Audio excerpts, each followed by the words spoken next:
So, this is another one that I read. After I wrote the honesty one, I've been feeling like, a few days after that, I felt like really inspired by just like recent events that I've been going through. So I decided to, kind of pick it up and start writing. I had an idea in my head, and one thing led to another. And next thing you know, I had this. So this one's called Fear. She looks at him, he looks at her. The question comes up, words come to a slur, and before you know it, time will have run out. Is that what you fear?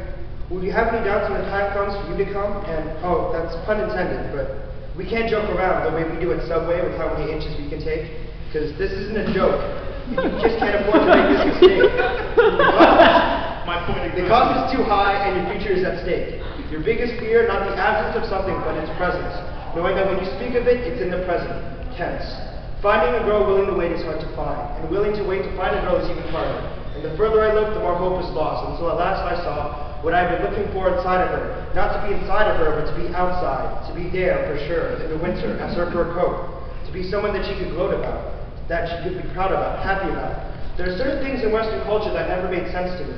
The way men stand up to speak but sit down when a child comes around. The way women shut the toilet seat down but open their mouth and let the shit come through their teeth.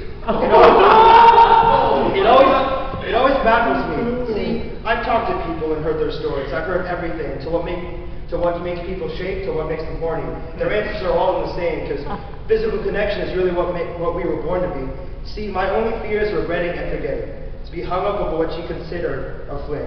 While my knees are faltering for trying to win her. Now that I mention it, something I'll never get, the way certain people dress for attention are the same ones that turn around and preach decency, when the only thing you see them wear are pads for your knees. Steady, loose, utilizing tricks. To give yourself a chance to ride up on his, you know what. And please forgive my words for what I just felt out of a slut. But don't think for one second that men are excused. Some of them should be ashamed for the way their tools are used. I mean, how can they allow it? Not just women, but men as well, when bodies are used as toys on the shelf. My biggest fear is losing myself in it, like literally and figuratively. But at the end of the day, when I look back to see, I realize what it was. Fiction, empty assumptions that will never be real. And that is how people spell fear.